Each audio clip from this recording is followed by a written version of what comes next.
Welcome to the Westport Library's tutorials on using our library databases. This tutorial is going to focus on using JSTOR's advanced search features. If you haven't viewed our JSTOR introductory video, you might want to start there so you have a good sense of how to navigate JSTOR and some of the basic features of JSTOR. To get to JSTOR, we'll start at the Westport Library website, and then under Resources, we'll select Research Databases.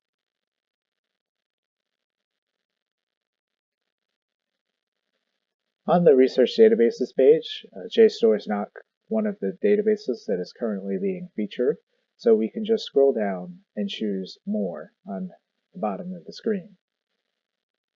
Here's our full listing of the library's databases. They're in alphabetical order, so you can either scroll down to find JSTOR, or you can click on J, and that will take you to JSTOR.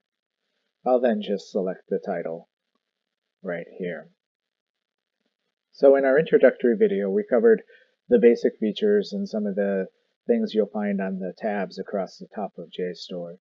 At this point, we want to focus on using advanced search, so you can get to the advanced search page by either clicking on advanced search at the top tab or by clicking on advanced search just below the search box in the middle of the screen. I'm going to go ahead and select that, and here you can see the JSTOR's advanced search screen. We've got a number of search boxes that we can use, and then if we scroll down just to see some of the other things that are available, JSTOR offers a number of other ways that we can refine our searches. So we'll talk about how to use that as we go along in this video. So in the introductory video, we talked about searching for the character Odysseus in the Odyssey. So one way that we can go about using the advanced search is to type our character name here in one of the search boxes, and then to combine that second term with this "and" that is in all caps that you see right here. When you combine any search term with the word "and," when searching databases, it tells that database search engine that both of the phrases or words that you have entered in your search boxes must appear in the search results that it returns. So it can actually be a way of limiting your search results. So I'll put in Odyssey here. If we thought there were other things that we might want to add into the search, Odysseus and Penelope, for instance, another character or another theme from the Odyssey, we might think about adding a search box here. For now, we'll just stick with these two. I'll also show you that with the Boolean operators, the "and," you can search for or not when combining search terms. So you could say Odysseus or Ulysses. So or can be great for any search terms that are synonyms with one another or similar to one another. So you can use your or to sort of expand out your search when there might be multiple phrases or words to describe one topic. Not can be used when we want to exclude whatever search term appears after the word not. So if we added another box and searched for Odysseus and Odyssey, not Iliad, that would be a good example of how to use not.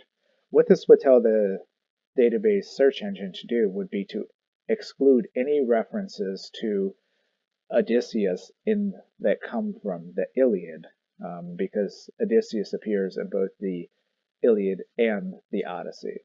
So this is a handy way to use the not option. So you can explore around with that and experiment with your search terms and see how they impact your searches.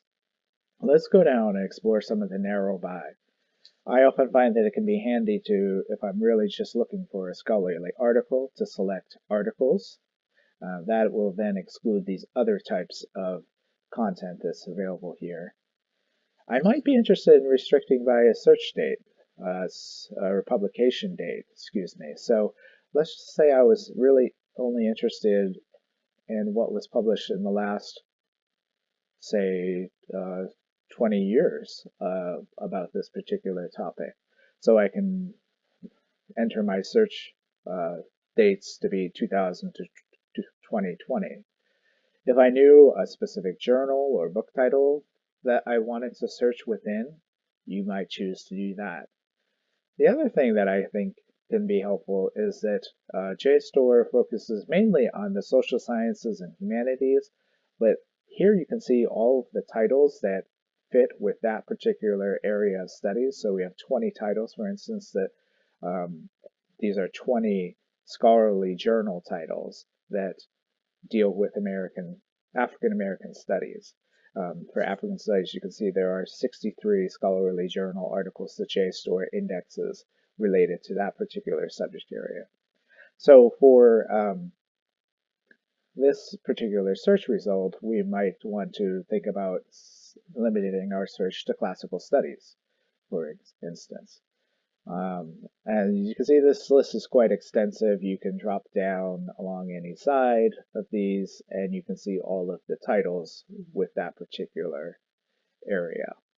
I'm just going to select classical studies and leave everything as we have it above and click search.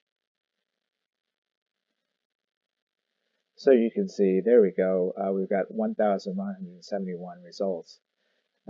In the basic search video, the introductory video that I showed, we searched for Odysseus Odyssey without combining the Boolean operator and we had over 10,000 results.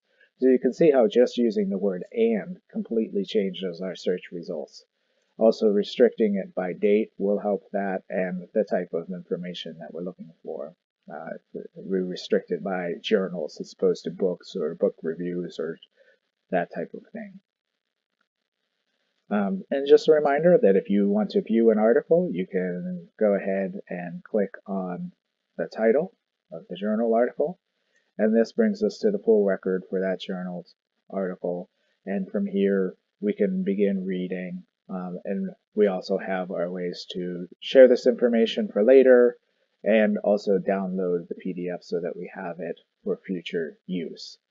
So if you have any questions about using the advanced search features with JSTOR, feel free to stop by the Westport Library's reference desk, or you can email the reference team at ref@westportlibrary.org.